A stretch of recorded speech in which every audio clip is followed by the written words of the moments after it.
Oke, yang pertama gue pengen ngomongin tentang kiamat dalam Islam nih, Son. Oke. Kan? Jadi kiamat dalam Islam itu sering diibaratkan sebagai hari pembalasan atau ujian akhir katanya. Nah, oke. Jadi yang akan terjadi nih di hari kiamat Islam itu satu alam semesta itu akan hancur semua sebelum akhirnya manusia dibangkitkan kembali, Son. Sekarang kita mulai dulu dari tanda-tanda sebelum terjadinya hari kiamat ya, Son. Di dalam Islam tanda kiamat itu dibagi jadi dua, Son. Pertama tanda kecil yang sebenarnya sekarang udah banyak terjadi gitu ya. Contohnya nih seperti yang pertama, waktu tuh terasa semakin cepat. Lu ngerasa waktu semakin cepat nggak main di sini? Lumayan sih. Iya kan? Lumayan. Belum apa-apa udah kepala 3 gitu maksudnya.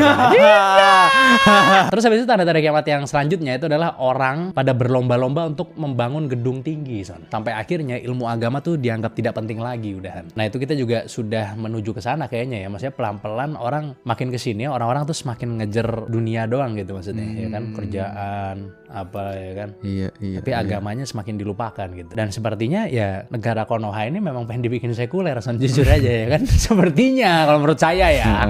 Menurut keyakinan saya. Tapi kita nggak tahu ya. Mudah-mudahan jangan sampai lah. Iya. Tetap agama adalah bagian penting dalam hidup kita, bener nggak? Apalagi kemarin ada yang ngomong ya, yang apa? Kalau ngejar duniawi nggak perlu doa katanya. Saya nggak tahu sih itu.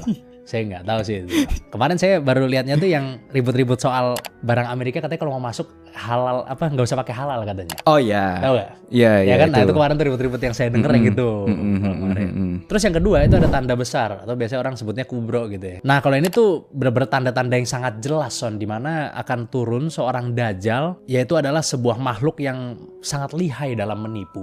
Terus habis itu akan turun Nabi Isa ke bumi, atau kalau di agama Anda mungkin Yesus disebutnya ya, untuk mengalahkan dajjal tersebut, Son. Terus habis itu bakal muncul sebuah bangsa yang namanya Ya'juj Ma'juj, yang waktu itu kita sempat bahas juga di video bersama Ustaz Felix, silakan nonton lagi. Hingga matahari yang terbit dari sebelah barat, Son. Kan biasanya dari timur. Iya. Setelah tanda-tanda ini terjadi, akan terdengar sebuah tiupan dari alat instrumen musik gitu yang bernama sangkakala, Son.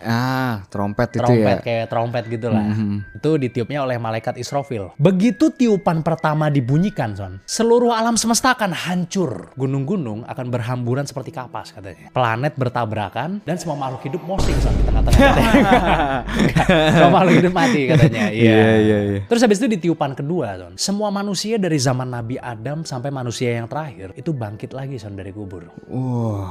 Dan hidup kembali gitu. Semuanya? Semuanya. Emang cukup SDA kita sih? Kan atas kehendak Allah apa yang gak cukup? Iya. Emang ada yang gak cukup atas kehendak Tuhan, Son?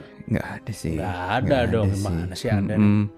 Tapi kayak tiupannya itu, maksudnya nadanya itu dideskripsikan nggak sih di kitab gitu? Vuvuzela kalau nggak salah. Nggak, bukan. Nggak ada. Kan kayak orang ada, mungkin ada. Kan orang belum tentu tahu kan emang nadanya kayak apaan, tiba-tiba trompet apa gitu. Kalau Anda dengar Anda pasti tahu pasti. Oh gitu, nanti, langsung kayak zuk gitu. Mungkin karena ya mungkin di dalam hati ada getaran atau apa gitu kan. Dan suaranya mungkin semua orang dengar kan, satu bumi kan. Iya. Alat musik apa yang semua orang bisa dengar satu bumi juga ya kan. Terus akhirnya nih setelah semua manusia itu dihidupkan kembali, mereka dikumpulkan di padang mahsyar, Son, namanya. Itu merupakan sebuah padang yang sangat luas, bahkan lebih luas dari pagi sore, Son, padang ini. Salah ya. Di sini suasananya sangat menegangkan, Son. Terus habis itu matahari juga sangat dekat sekali di atas kepala kita. Kalau nggak salah 1 jengkal deh di atas kepala. Hah? Matahari? Iya. Dan pada saat itu belum di-acquire oleh juga matahari ya, Son. Jadi sangat panas lah gitu ya kan. Iya. Dan orang-orang ya pada sibuk masing-masing gitu dengan urusannya mereka gitu. Di padang mahsyar ini orang-orang akan menunggu giliran untuk disidang oleh Allah Subhanahu wa taala. Di sini itu akan terjadi 2 hal, Son. Yang pertama ada hisab, which is semua perbuatan kita di dunia yang sekecil apapun